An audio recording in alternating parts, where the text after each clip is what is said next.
Hey, Change Proof community, Adam Markel here, your guide to embracing change and becoming change proof.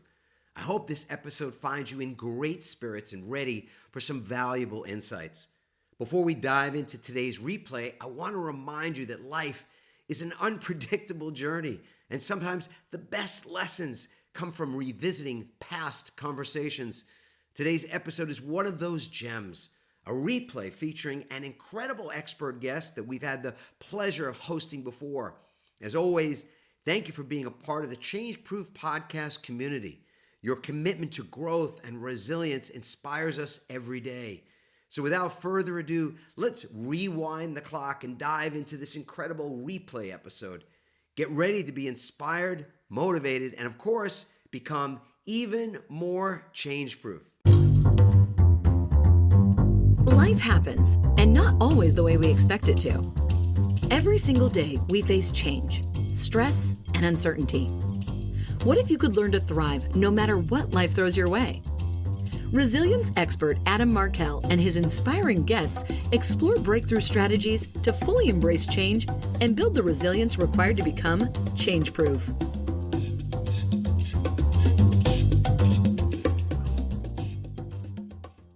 Hey, everybody, welcome back to another episode of the Change Proof podcast. You know who it is. I think you do. Anyway, it's Adam Markel, and I'm thrilled to be in the seat today. I'm thrilled for the guest that I've got, Antonio Garrido. He has over 25 years in senior leadership positions, world-class businesses. He is an expert in leadership transformation, shaping high-performance leaders out of highly stressed and overworked leaders. I absolutely love that.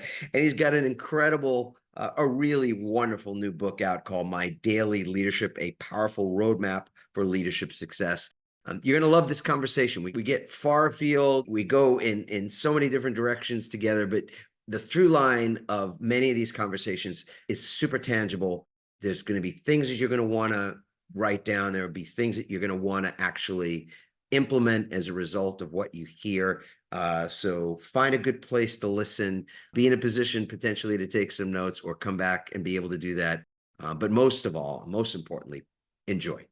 Okay, Antonio, first of all, it's great to have you on the show. I appreciate your making the time, especially being in Europe and our time zones being quite a bit different. Beginning of my day, end of your day. I've just read your bio, and I'm sure you get to hear that about yourself a lot. What I want to ask you at the outset is, what's something that's not in the bio, not a part of your CV, that you would love for people to know about you at the start of our conversation? Oh, goodness. Maybe that I mentioned, I mean, how do I say anything now and not sound terribly egotistical? But maybe that this is my third book and I have a contract for another two. So, hey, give this book a whirl. And if it doesn't float your boat, try one of the others, I suppose. But yeah, I guess none of those are on my CV, and I guess that's the truth. So try out some of the other books too.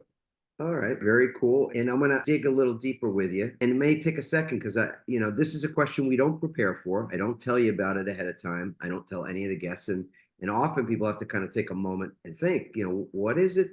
What don't people know about me that I actually would like them to know about me, or potentially like them to know about me? Yeah. One thing. Oftentimes I find it difficult to talk about myself, but another thing that they might be interested to know about me is, about 14 years ago, I set up another company in Miami, and we were incredibly fortunate, and we grew it to the third largest sales development company in the world. So I guess that's quite nice too. Yeah, that is nice. And you spend time now, I think you toggle between Miami and Great Britain and France, which is where I'm catching you today. That's right. We're really fortunate. I mean, I was full-time, I guess, in Miami, largely. I mean, you can't tell by the accent, but I lived there a long time. And I caught COVID very early on.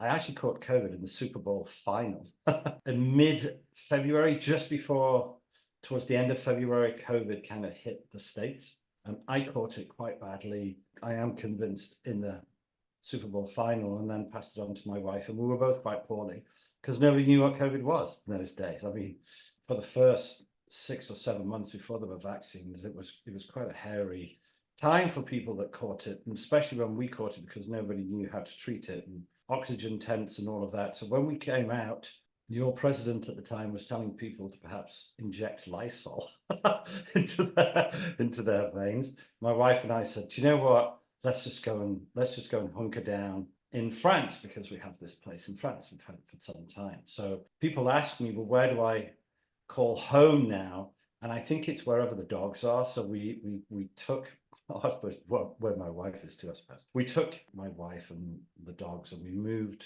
to France to kind of sit out COVID. And during that time, we launched this other business, which is headquartered in the UK. And so that's why I flip between the three. But I guess if I had to call anywhere home right now, it would be France. And I guess COVID pushed us here and we never full-time left.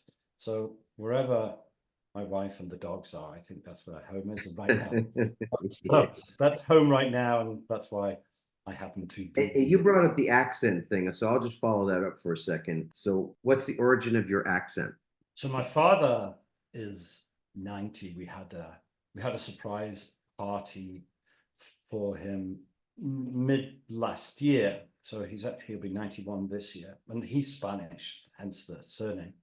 My father's Spanish, my mother's Greek. She's from Athens, and so hence Antonio Garrido, which is a very, very typical name in Spain, but rather unusual accent. And when I was so my early childhood was in Spain, and then lived in the UK for most of my childhood life and into university, went into the job world. I'll tell you all about that later. And then was fortunate enough, as a consequence of having a Spanish father, to speak the odd word in Spanish, and that went down well in Miami. So I went from a very unusual name in the UK to a very usual accent into Miami, which was a very usual name, a very unusual accent. And now I find myself in France, and I don't speak a blooming word of French. I speak Greek and Spanish and English, but because my mother was Greek, no French. But I do that typical thing that foreigners do when they don't speak the language. I just tend to shout more, and they just kind of shout very loud in English, and they tend to I guess I ought to learn the language. There you go. That's something that people don't know. I live in France and don't speak French. There you go. You got a new set answer for that question now. This is perfect. I love France and have been there a few times, not terribly often, but I do remember feeling cared for by the French that I met primarily in Paris. The couple of times I've been there, and even though I spoke only a few words, and very very few at that, I felt that because I was looking for assistance, looking for help, coming from it as a, sort of in a, maybe this is the wrong word, but from a place of humility, like, I don't speak the language. Could you help? Would you be willing to help me? Many people in France do speak English or speak some kind of English. But if you're sort of in a different energy or different attitude, let's say, I've heard that the French can be, not quite as helpful or kind in those situations. I only found the opposite to be true. So it's just interesting in that respect. Culturally, they are a surly bunch, but I think probably less for you than for me. I mean, the fact of the matter is that they think, because I speak English with a British accent, that I am British, and the French and the British have been at each other's throats for at least 1,000 years. Of course. Whereas, Yes. because you're American, they probably, and struggled a little. They probably helped you out more than they would help me out. But we try, and people are, in the main, that if somebody struggles and somebody sees somebody struggling, they help people out. So yeah, I just returned. Actually, got back from a week in Dubai. I was in Abu Dhabi for several days, and in Dubai. Have you ever been there? I've been to Dubai, and I've been to the Kingdom of Brunei, which is just nearby, but I've never actually been to Abu Dhabi. No.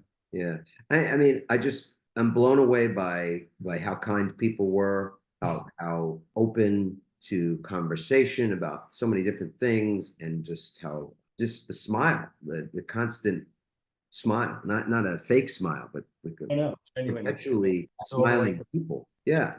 And I'm a smiler. I love to smile, but I grew up in New York, and I learned to be selective. I'm not so much that way anymore, since we live most of the year in San Diego, and another chunk of the year we also toggle between that place and the place that we weren't during COVID, which was Martha's Vineyard, and we have been fortunate to have a place there for a while now, and so we hunkered, to use your word, we hunkered down there during COVID as well. But that sort of northeastern United States demeanor, which, by the way, if you're from that area, you know that people, might be a tougher nut to crack, but people that when you do get inside, when you do get warm and fuzzy with people from that area, those are very meaningful relationships. People are very real. Sure. Is maybe a word we could use there, but not easy to get close to, and No. because they kind of wear that demeanor of like, I'm not vulnerable. Don't look to, don't try to take advantage of me because you'll end up with the wrong end of the stick, kind of thing. And I think the French and maybe, others can also be a bit like that, Yeah, perhaps. But I'm in San Diego fairly often because we have we brought a large client there, and it's California. They're a completely much more chilled out, relaxed kind of breed, aren't they? So Indeed. yeah, I gravitate more to the Californian style than the New York style. But anyway, there you are. Again, I guess my point was really more about the smile. And yes, even though Californians, because I am now a Californian, have been for 12 years, so I can say this, California is definitely much more chill and relaxed vibe, and especially in the surf scene, or, in the coastal towns, et cetera. I still find that people don't smile nearly as much as what I encountered when I was in this little this area called the UAE, the United Arab Emirates. And it just was, and a lot of the people from UAE are not actually from the UAE originally. It's a lot of people from India. I met people from Bangladesh. I met people from Nepal. I met people from Pakistan. I mean, from all over, really. But it was just remarkable how, just how warm. I don't know how else to put it, And it was striking because, as I said, I love to smile, and in an environment where people were so willing to lead with a smile, I was so happy to wear a smile. Yeah, nice. It's a bit like Miami, I think, in that like everyone's from. It's quite difficult to find somebody in Miami that's actually from Miami. That's true, right? That similarity ends there because the smiling is everybody's very guarded because they're kind of first and second generation. My father always says it takes 3 generations, of immigrants before you feel fully integrated. Where the first generation aren't, the second generation kind of between two camps where they speak the language of the parents and they're not properly integrated. It takes 3 generations, and I think Miami is probably about 10 years away from just chilling out. People feeling grounded and maybe feeling like they belong fully. Yeah. Like it's their home, not their visiting or. Yeah, exactly. Yeah, interesting. Everybody's very cute in Miami, I find, but because they're from Cuba and Colombia and Venezuela and Argentina, because it's really like North-South America versus South-North America. You know what I mean?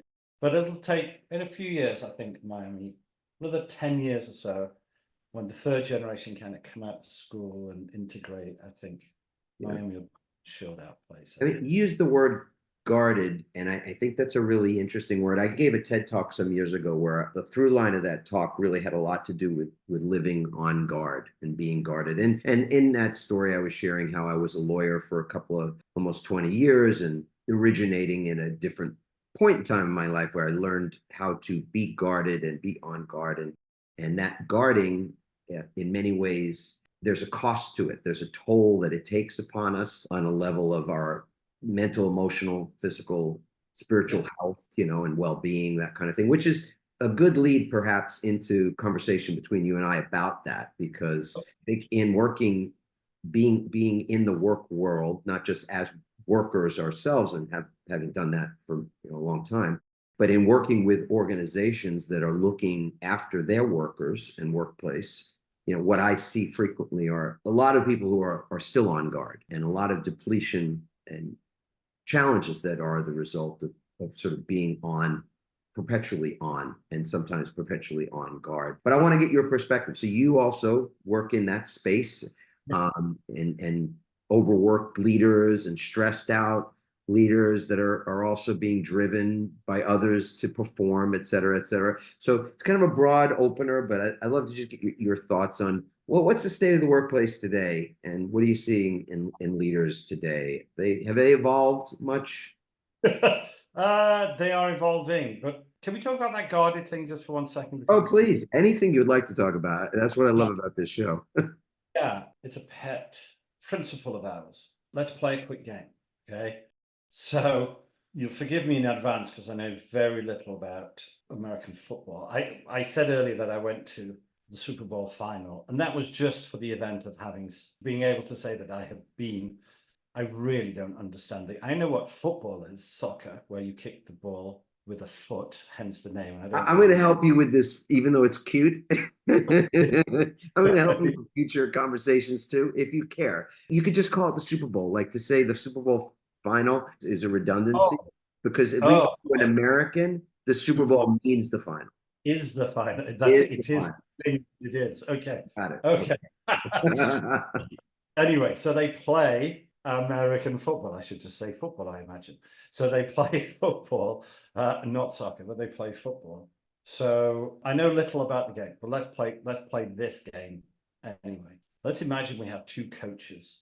Okay. We'll say the first coach, and you're going to play both, right? You're going to answer on behalf of both. So let's say the first coach. So you're now the coach. You're the first coach of this American football team. By the way, it can be basketball, it can be any team, right? Any team. It doesn't have to be football. Well, let's go with that. Now we've started. And let's imagine that you've just lost a game. You've lost another game, right? And you are 0 for 6. So you've lost 6. You've lost the season started 6 games ago and you've lost every one, right? So you're not doing terribly well. And the owner of the team comes to you and says, hey, Adam, we're 0 for 6. This isn't good enough. This isn't what we paid you for. This isn't why we brought you in. This isn't why we're paying you all of this money. This is embarrassing. I've had enough. The next game, so I'll be super duper clear with you, Adam. The next game you lose, don't come to the office. Will be your last. Will be your last.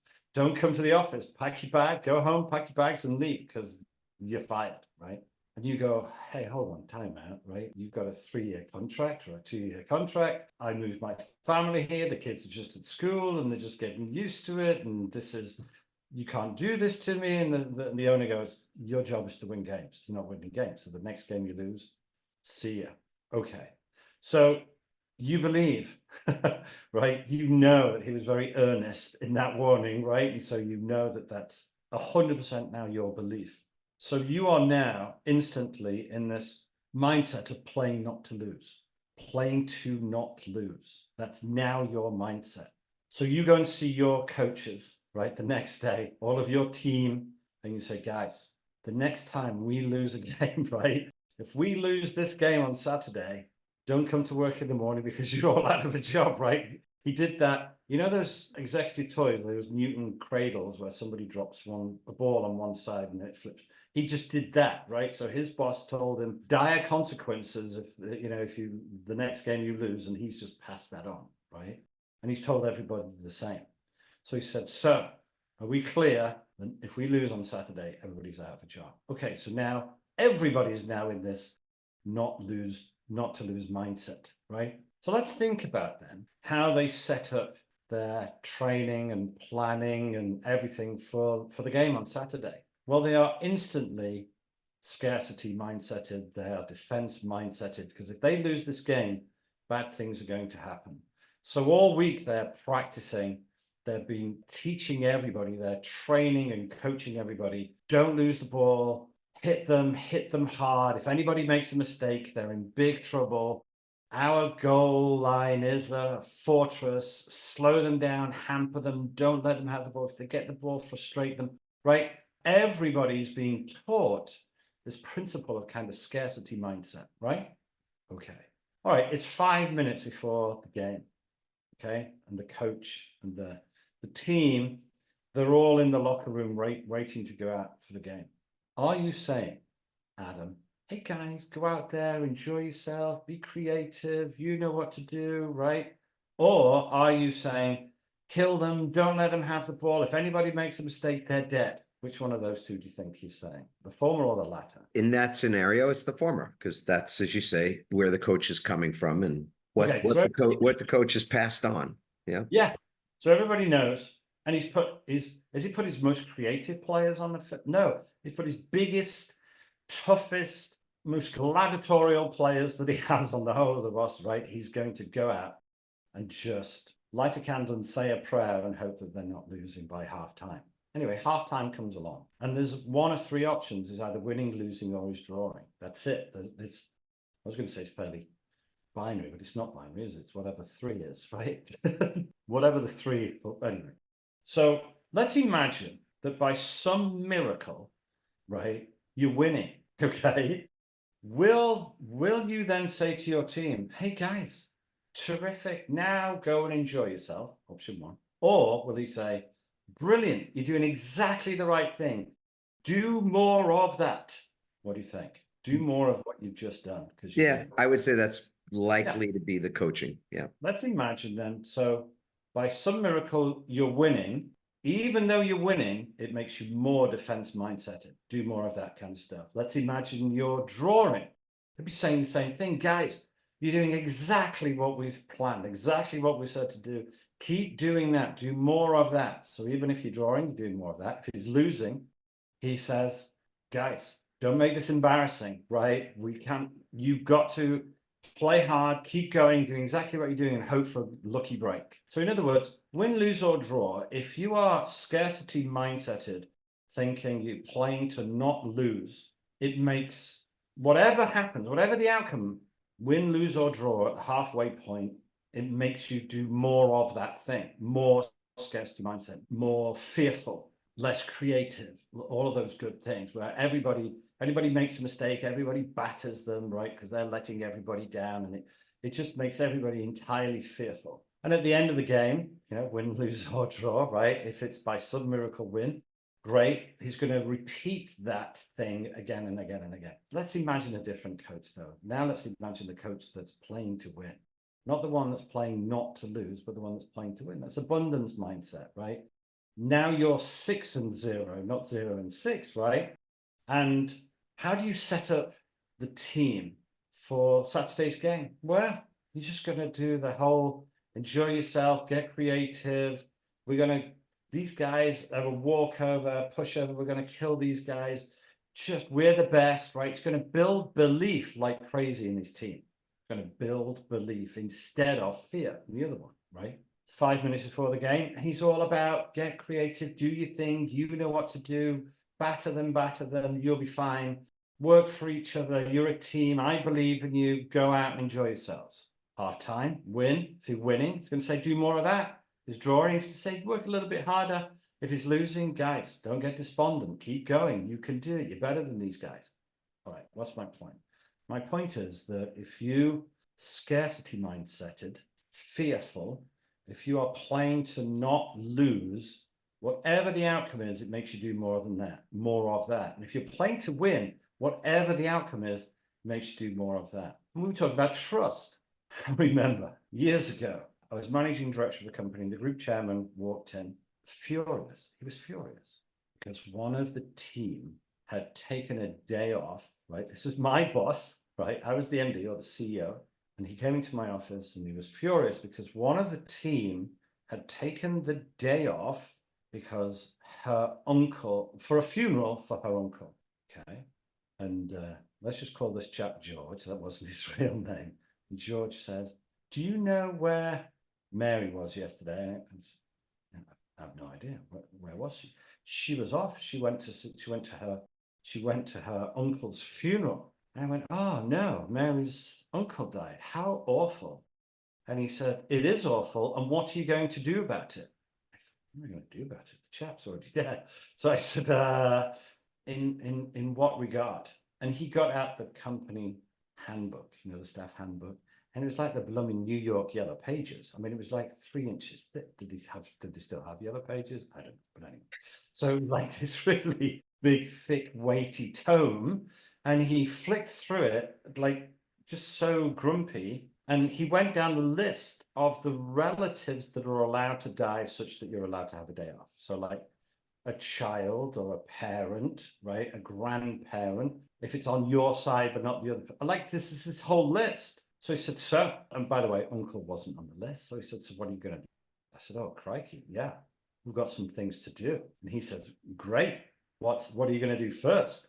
I went, well, first I'm going to get Mary some flowers. So I'm going to arrange that. And then I'm going to, and he said, and then what are you going to do? I said, and then I'm going to change the staff handbook because it's absolute nonsense, right? Now, let's just pump the brakes for a second. The company staff handbook, like the New York Yellow Pages, which basically said that the chairman didn't trust the people that worked for him, right? So he didn't trust them. How much trust do you imagine that they had for him? Every time he brought out a new policy, every time he said anything, they were incredibly dubious and doubtful because he didn't trust them, they didn't trust him. And he was always bemoaning the fact that nobody trusted him.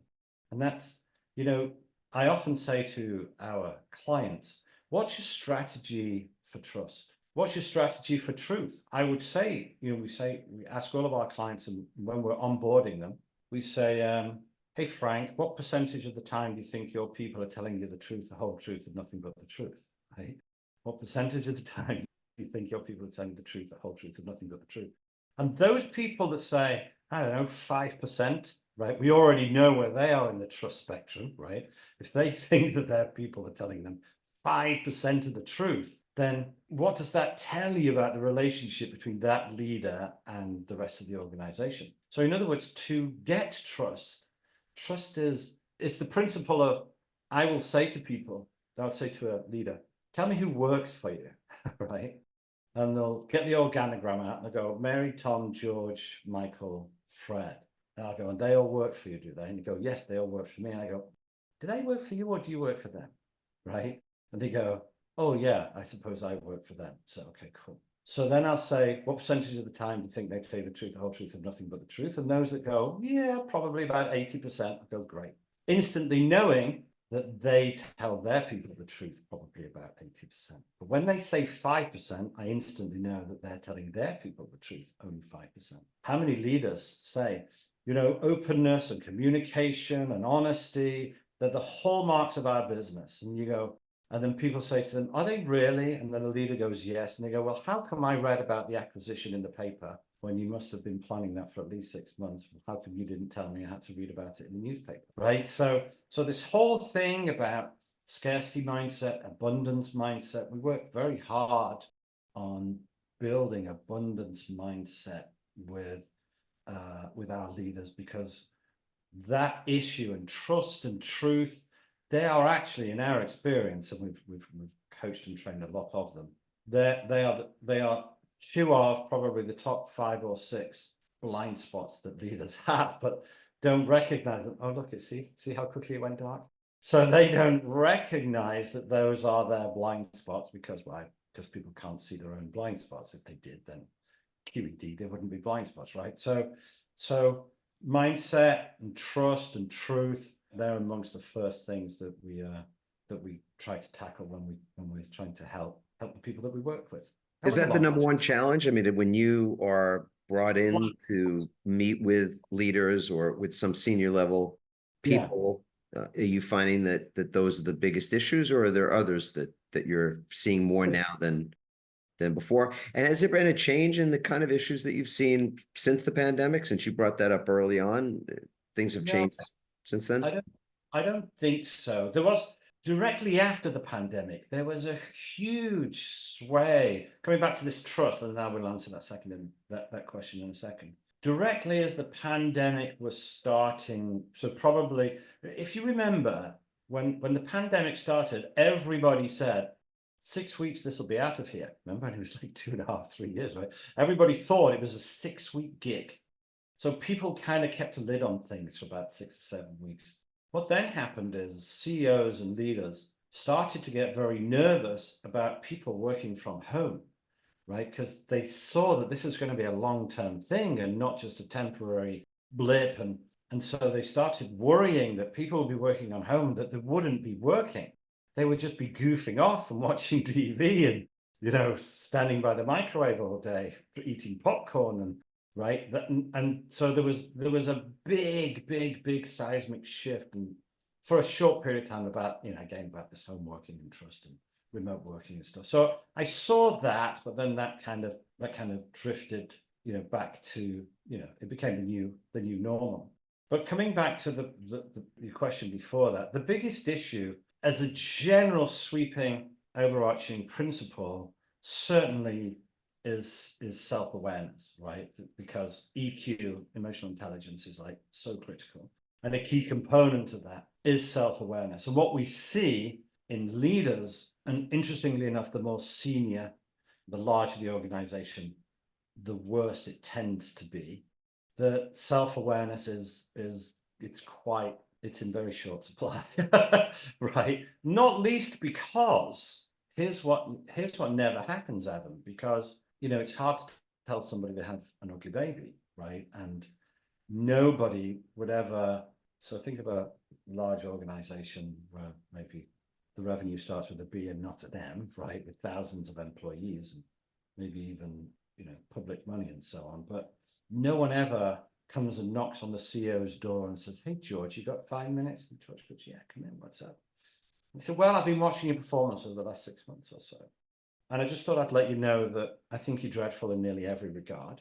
I think you're an awful leader and because of this and because of this and because of this. Because, I mean, it's an interesting way to get fired, especially when the chap that you're talking to, you just don't want that reflected in your next salary review, do you? You don't want that to reflect where you can park your car in the car park. So nobody tells a leader that they're doing a terrible job. And if self-awareness, well, it is an absolute key principle of leadership. If self-awareness is in short supply and nobody's going to tell you the truth, right? Then how do you develop self-awareness? What a lack of self-awareness leads to answer more fully your question, is a bunch of blind spots. Just before the Super Bowl, I did a talk to about 400 leaders. And I said, as I mentioned earlier, by a show of hands, who here thinks they have no blind spots, right? And thankfully, nobody put their hands up, right? It's always a very nervous point when I ask that question to 400 people. So, good self-awareness, everybody recognized that they must have some blind spots. Poor resilience might be one, for example, right?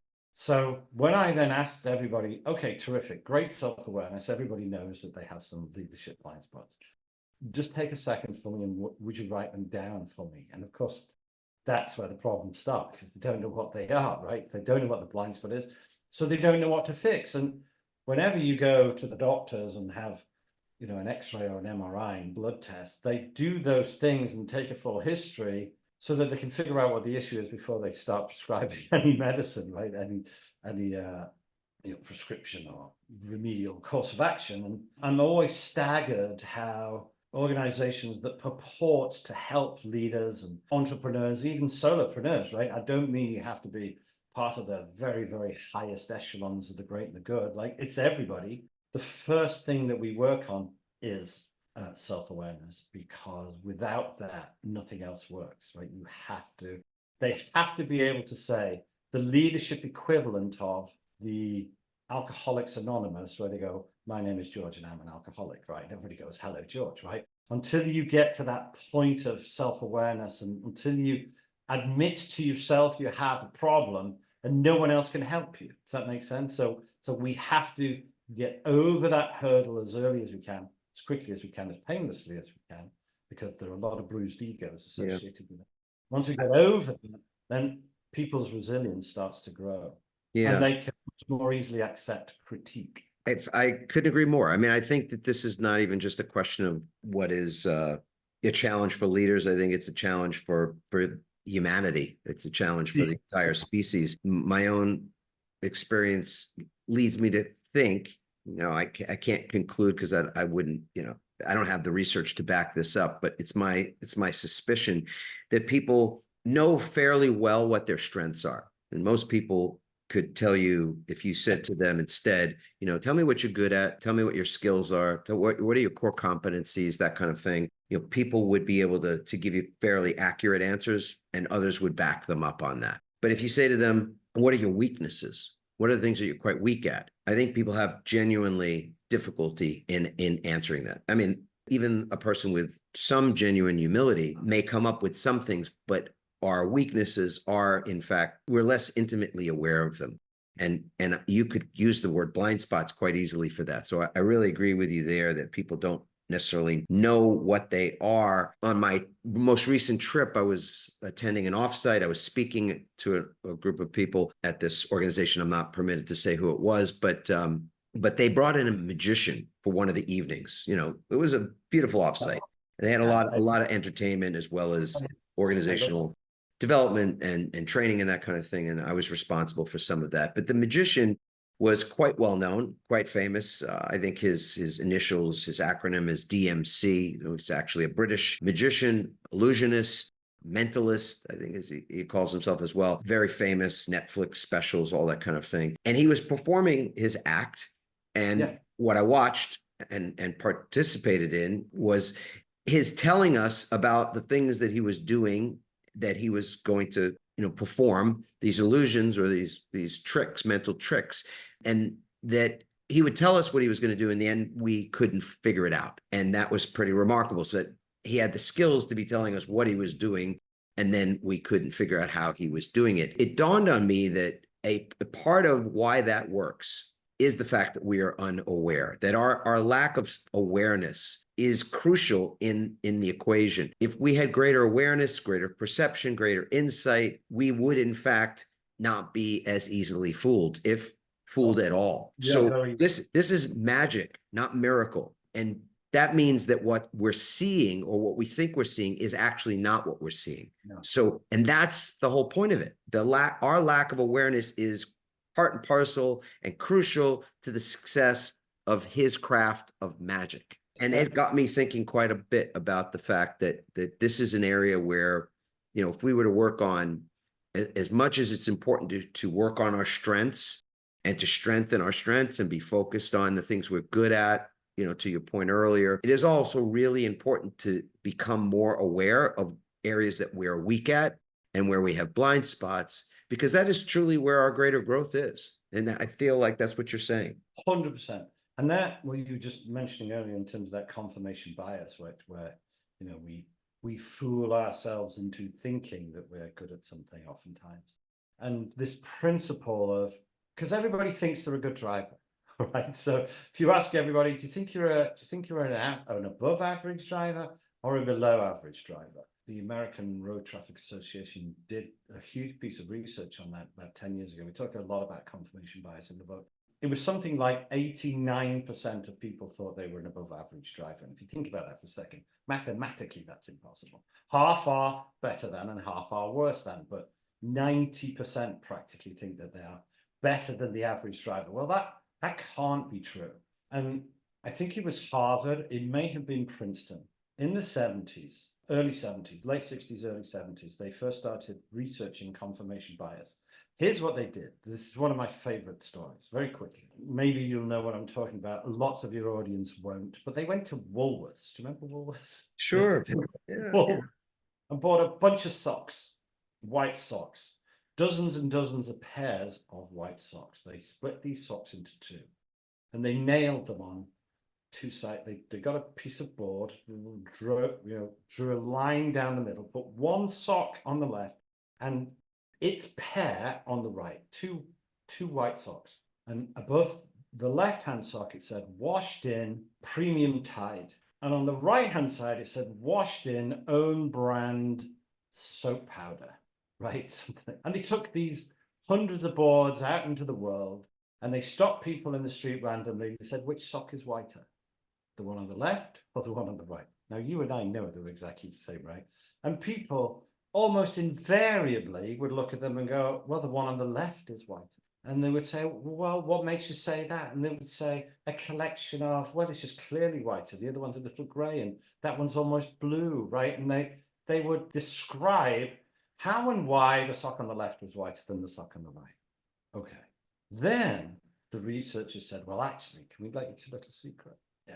Well, they're both the same. We bought them this morning in Woolies, right? We split them, we nailed them on the board, and we wrote that above that and that above that. They're both the same. What would you imagine? What would you like to imagine, Adam, that 99.9% of people at that point, what do you imagine what would you like them to say? What do you imagine? I would like to imagine that people would go, oh, silly me, I'm such a fool. Now I see it now. That's what we'd like to imagine. But no, because they've already told themselves that the one on the left is whiter than the one on the right. What they then do is they change the laws of physics, right? What they do is they'll say, oh, well, then you must have held the board incorrectly. You must have put a shadow over that one. Or when I looked at that one, the sun was out. When I looked at that one, the clouds came and over the sun. They changed the world, right?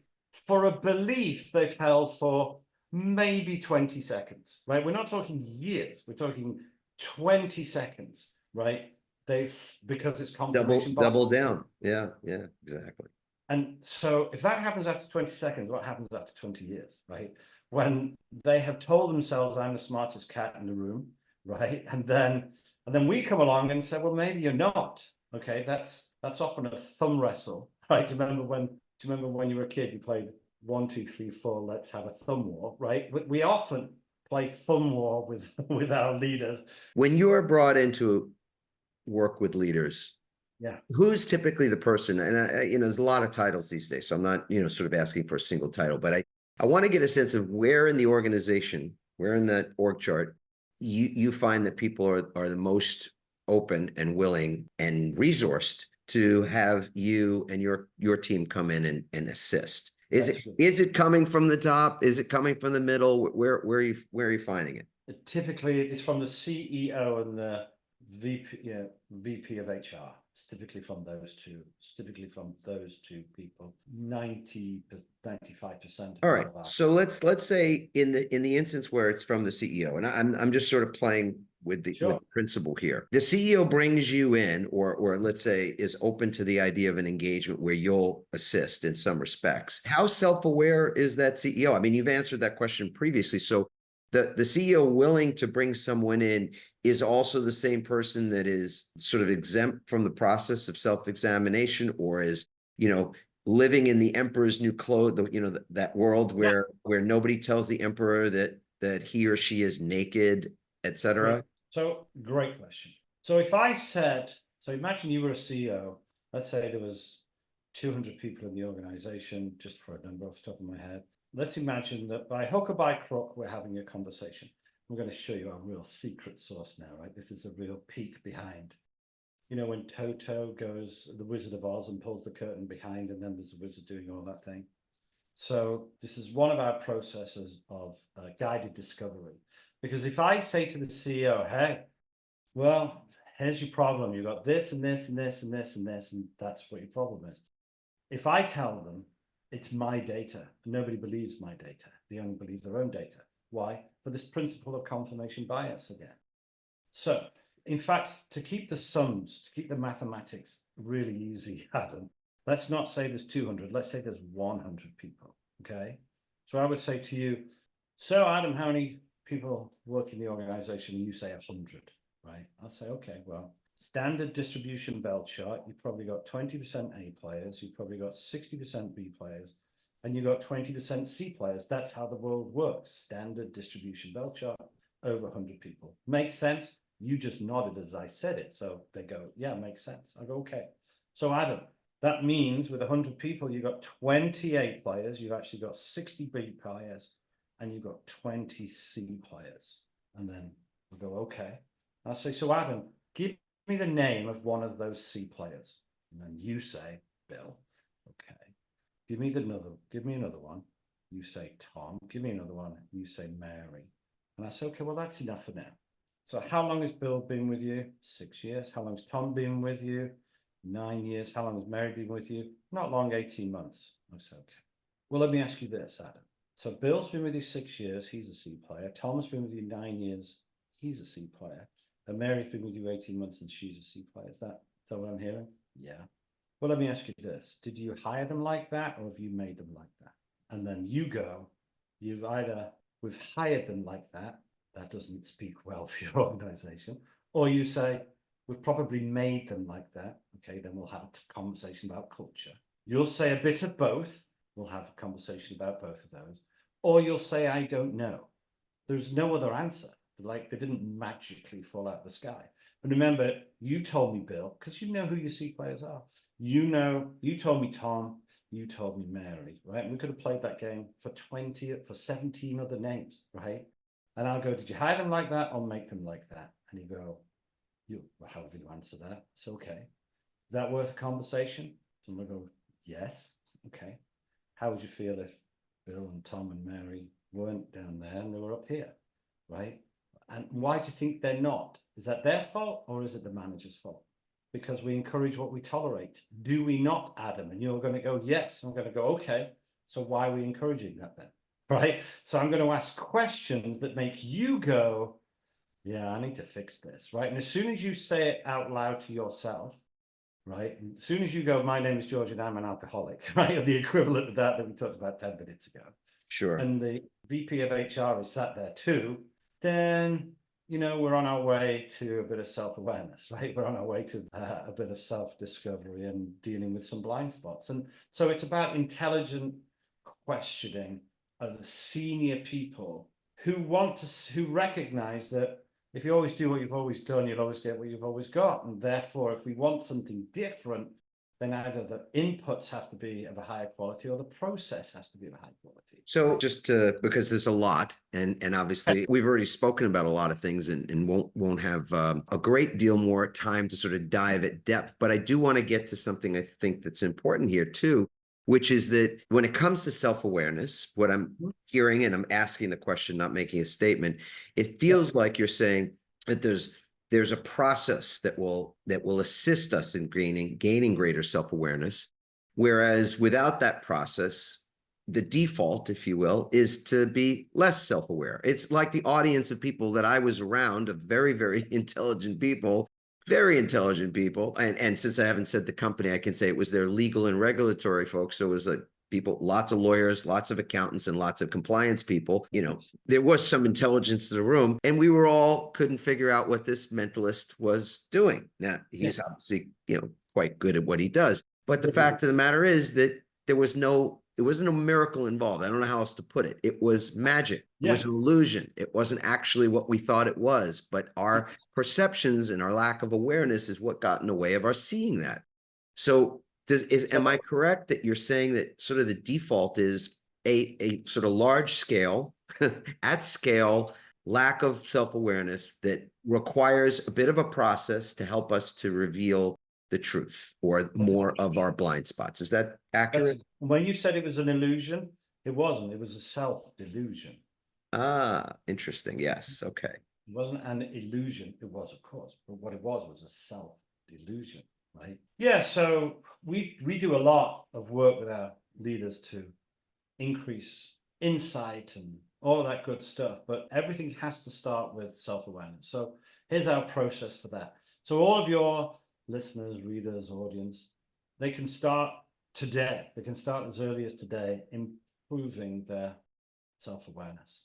Here's how we do it, and it's not nearly as gruesome as it sounds. Well, the first thing we do, and of course your readers, audience viewers don't have to do what I'm first going to suggest, but what we do is we invariably start with an objective versus a subjective, an objective assessment, kind of a self-awareness leadership benchmark. So, and they're fairly expensive, and you can find out more of the details on our website. But so we would have our clients do that first of all, so that there is an objective look at themselves where, and invariably they agree wholeheartedly with all of the good stuff. And then they typically tend to resist a little on the stuff that isn't quite so complimentary.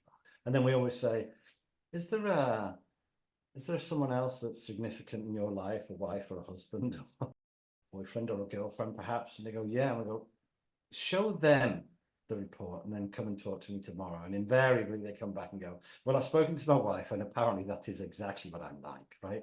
So we do an assessment as a good, starting point. And we do an assessment every 12 months so that we can track development, so that we can see that we're moving in the right direction. But I'm not saying that's, the only way to pick a starting point, but whether or not they do an assessment, here's what we have them do. And we wouldn't work with them if they didn't take the assessment. But for your audience, first thing I want them to do is to get a journal, right? Just get a real nice journal, real nice pen, doesn't cost that much, right? And those are your first kind of tools to begin your self-awareness and eliminating your leadership blind spot. Those are your first tools. The leader that first asked me years ago, probably 25 years ago, whether or not I journaled, and of course I didn't at the time. And when he asked me why I didn't journal, and I couldn't really think of a good enough reason why I didn't, other than I just said the first thing that came into my mind, which was probably because I'm not a 16-year-old Victorian schoolgirl, right? I couldn't think of any other reason, any other person that might journal.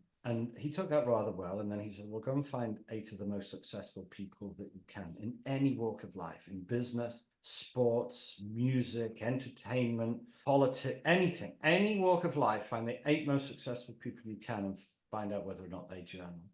And of course, they all do, right? Because there isn't a successful sports person, musician, entertainer, politician, businessman, business person that doesn't journal, right? From Steve Jobs, Oprah Winfrey, they all do. They all do. In fact, my coach, because I have a coach, because we coach people, he coaches presidents of countries as well as presidents of companies. And if they haven't journaled that week, he won't coach them because they have to send a photo of their journal into him. Otherwise, he doesn't coach them, right? That's how serious that is. But here's the thing about journaling, and it's real simple, because already half of your audience have gone, not for me, thanks. That sounds too difficult. But you know, we've got some big changes to make, right? So here's how it is. You'll have a day, Adam. You'll just have your day, normal day. And at the end of the day, I just want you to do this one thing. How did I do today? What was my performance like today? What would I give myself today? Was I world class today? Am I going to give myself an A+ for today? You might say, well, probably a B-. Well, that B- behooves the next question. Well, what could I have done more of or less of to make that B- a B or a B+? You go, well, maybe I could have spoken to Monica a bit more kindly. Maybe I could have spent a few more minutes on that email because it was a bit terse. Maybe I could have done more or less or this differently. All right. We start to do that with some regularity. And I don't mean years of regularity. I mean about 20 days. 20 days of that, what we're going to call introspection, right? That kind of evaluation, because wisdom comes from evaluated experience. That's where it comes from, evaluated experience. So you start to do that for about 20 days. You do that with enough density. And then so hindsight, right? That's a bit of reflection for about 20 days. What then happens before 20 days, right? About 15 to 20 days.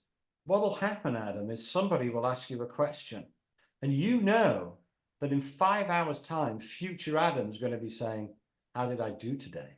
And you'll find that situationally, instead of responding one way, you think, how would future Adam, what would future Adam be grateful for if I did or said or didn't do right now? And you find yourself situationally changing your behavior because you want to give yourself an A, right, tonight before you go to bed. So you start to, so that hindsight, right, that self-reflection, looking backwards, leads to situational insight where you go, you know what, I could say this instead of that. What that then does, when you do that with enough density, when you start to moderate your current behavior and thinking, your mindset and all of that kind of stuff, when you do that with enough density, probably about another 20 days, that leads to foresight where you can start to say, hey, if we don't do this, then something bad could happen. So you start to look ahead instead of looking backwards and then in the moment. What happens when you do that for a couple of weeks, 3 weeks or so, is you have started to grow, develop self-awareness. What self-awareness is, it's a keystone of emotional intelligence. And we all know that emotional intelligence trumps IQ, right, and technical skill by about 400%. So people that come to me and tell me that they've got an MBA from Harvard, you know, to use those words of the inimitable philosopher Shania Twain, don't impress me much, right? I am much more impressed by somebody that hasn't got a degree, but is working on their EQ, right?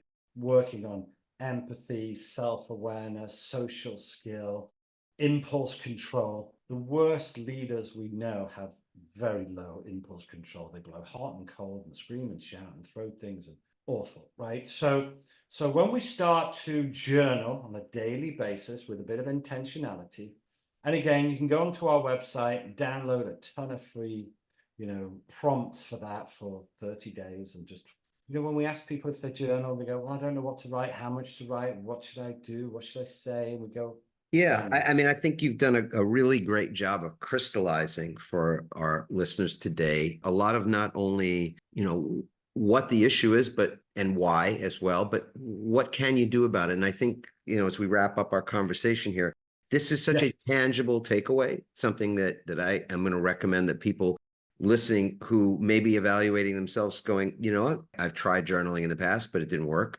Or I've never tried it because it just seemed too tough because I don't consider myself a good writer, or, I don't have the time, or, whatever the sort of the reasons might be. I think that question that you've given is really, and there's many questions, and that's beautiful, but this one question I think is really solid if all you did today was to pick up, and as you can see, I've got journals all literally, my desk is just littered with journals, and I got 3 or 4 that are filled, so these are done, and now I'm on a new one. Yeah, I mean, and some of them in note taking, in all honesty. Not everything is the formal journaling, but use them for note taking as well. I think this question of how did I do today is a fabulous question, because even for somebody that just wants to get started, or even somebody that's been doing it a while and is looking for fresh inspiration, fresh insight, I think this is a key question to ask, because you could write for a paragraph, a sentence, you could write for pages and pages on end to answer that one simple but really powerful question: how did I do today? And I love that you also laid out the progression that when doing that, this self-evaluation that creates this looking backwards to see how you did it, the looking backwards, and that evaluating your experience of the day provides this interesting new benefit, which is this being ability to then in a new day, in a new moment, look forward, to be able to have foresight instead of always looking backwards to say, how did I do? Oh, I didn't do so great. I got a B, or I did quite well today, or whatever it might be. But it's after the fact to say, it's a lag indicator, if you will. But if what you wanted to do is to create new results, which we're always saying we do want that, then what you've got to do, focus, in my opinion, is focus on the lead indicators, the lead measures. And this, what you're giving us, I think, is really providing a lead measure for how it is that we would create a new experience and a better experience. So I thank you for that, Antonio, and the way you unpacked that was elegant, was beautiful. So I appreciate that as well. I'll give you the last word, in the sense that I'm going to ask you a question, but so direct it just a bit here. Is there something that you do on a daily basis for yourself personally that contributes to your self-awareness, or contributes to your resiliency? I feel like self-awareness is an element, a very important element of being resilient. But so you can frame it either way. But is there one thing that you do on a daily basis, on a ritual basis, that you could share with us as we wrap up our conversation? Well, obviously, other than journal, right, which is like I do every day. Fantastic. Yes. Obviously. Yeah. Another thing that I do every day, and variants of it, but not too far distant from it, I never leave a conversation with any of my staff in any of my businesses, and I have many conversations every day with them. Some version of, what do you need from me in order to be successful, right, in this project, or what we just talked about. So I do that a lot. So what do you need from me in order to be successful? Another great question. Yeah. And also, it's interesting how when you say to somebody, okay, so we're clear, that's the plan then, are we good with that? They'll go, yes, Adam, got it. What is quite staggering is when they'll walk out of your room. I have 4 children, right? And I'll say to 4 kids, hey, grandma's coming, so make sure you tidy your room. Half an hour later, we'll walk past the room and somebody's eating a pizza and somebody's doing something else. And it's like, I thought we talked about this. And they go, oh, what did you mean today? Right? It's like a telephone game, and someone's 3 feet away from you. And you think, surely the words that came out of my mouth didn't change much from the 3 feet from my mouth to your ear. So another very, very good habit I always do is we get to an end of a meeting or an end of a discussion, and so as well as asking what do you need from me to in order to be successful, I will invariably say, okay, then, so in your own words, what if we agreed? And Yeah. have them confirm what it is that we've agreed to make sure that we sense check and pressure test all agreements. So And that people, I don't, again, just in the, because I've said we're sort of in that last question phase, but I can't help myself. I'm going to break my own rule here. Do you find that when you ask that question of people, especially more senior folks, that they're ever insulted by that or don't feel as though you trust them? never, because they are staggered by how many times they ask that question and somebody says, oh, I thought we said this. If it wasn't for that insight aha moment, like if that never happened, they would be like, this is a dumb question. Yeah. But they are staggered by the answers that they get back, right? And it also builds, active listening and lots and lots and lots of good stuff. So no, they are never Beautiful. they, I love it. they And I appreciate that not only for my own edification, but for people out there that might have been thinking, I don't know that I could feel comfortable in saying that to people that are my peers or people that are, colleagues, or even people that that report to me, et cetera.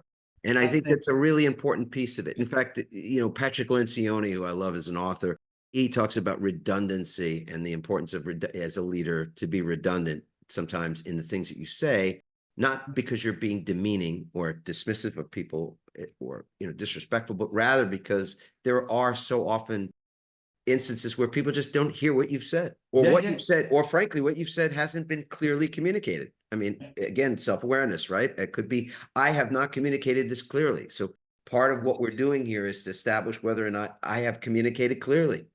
correct. And it's Yeah. your fault if you haven't. If a teacher, Exactly, it's mine to own if you haven't heard what I've meant to you to hear. Yeah. last thing then is meditate. Ah, yes, me too. Years ago, years ago, I heard last phrase, you'll love this, I hope, I think.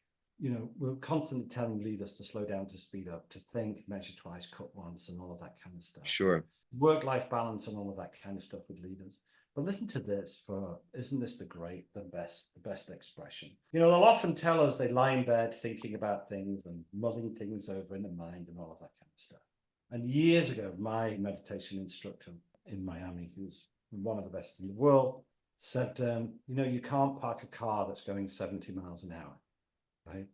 And I think we could all do worse than get quite good at allowing our mind to calm down a little bit. So meditate is also important, I think. That was it. Last one. Yes. It's interesting that if you don't have time for quiet, you'll have plenty of time for chaos. Yeah. It's I a really interesting thing. Yeah. I also say it in the book. I say to leaders who, when I ask them about their work-life balance, and they go, oh, I don't have time for any of that kind of stuff. And we say in the book, and we say it to them all the time, if you think you can't find time for your wellness, you'll be forced to find time for your illness. Yeah, exactly. I first encountered that principle in a Brit who's long since gone, by the name of Emmett Fox. So those of you that out there are interested in looking up someone's name and finding out what they've done and what they've written, what they've said, Emmett Fox is a good one. So I'll leave it there. Antonio, what a pleasure. I've so enjoyed our conversation. I know it always feels to me that my experience is just universal. So if I've enjoyed the conversation, I know my community, our community, and listeners have as well. So I thank you for that. I thank you for your time. It's late in France. It's gotten dark. It started out light, and we've watched the daylight leave the window for those of you that have been watching this on YouTube. But otherwise, again, Antonio, thank you so much for everything today. The hoot. Thank you. Stay safe. Bye-bye, sir. Well, I kept my promise at the outset that this would be an interesting and entertaining and informative conversation. I think there's tremendous insights that came out of this discussion with Antonio, and I thoroughly enjoyed it. He is an interesting chap, as he'd probably say. And it took some weaving and winding about to get into some areas that I think could really be quite valuable. I mean, it's interesting discussion, of course, which was helpful, for he and I to just develop some rapport. But I think when we got into the guts of it, talking about some things that are really vital to our development, personally and professionally speaking, I think there's just a ton there.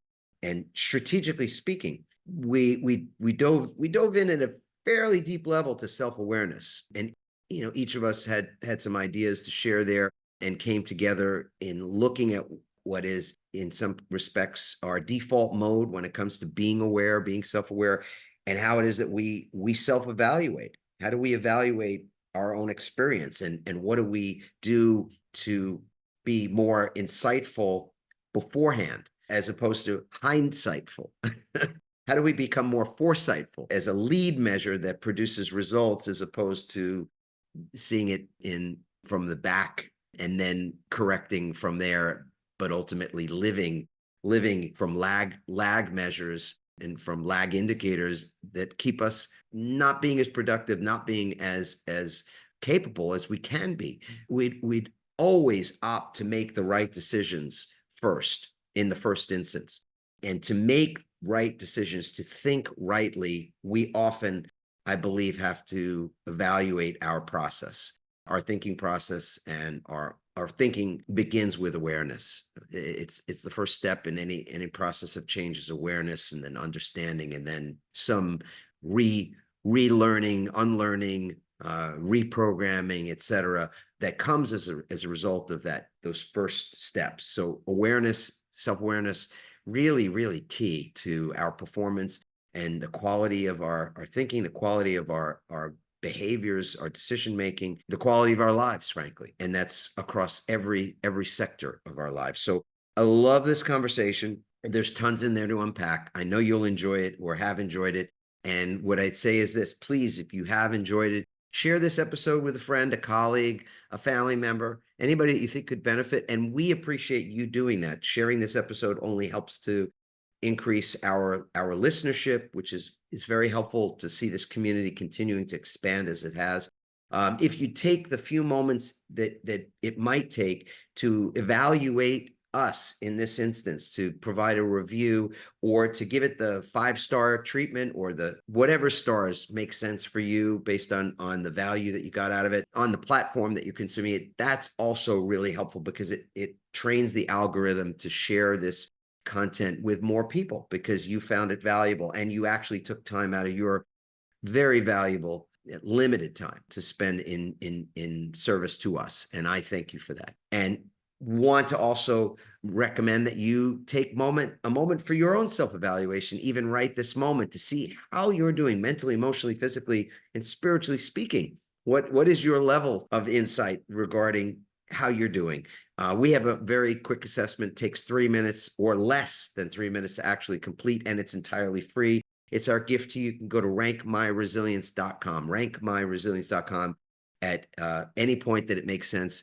But now is always a good time to just create that self-evaluation. Less than 3 minutes, it's our gift. Please, if you get the chance, take the time to get those answers, as well as the free resources that'll come as a result of you getting your own personalized and confidential score in those 4 zones of resilience. With that, again, I want to just say thank you for being a part of our community. Enjoy more of the episodes. Let us know what you think. Of course, we are aiming to educate, to entertain, to create something compelling, something of value for you when you are in the mode of wanting to, just not be so much in your own headspace, but rather be transported to another place and space that helps you to enjoy the whole process even better. I mean, that's why I listen to podcasts, to learn things, to be entertained, to just to have a moment, a bit of a respite, a break. That recovery time is so key, crucial to my own level of resilience. And that's why I listen to podcasts and listen to music and listen to audiobooks and all that kind of thing. I'm sure you do the same. So again, thank you so much, and have a beautiful rest of your day, and ciao for now.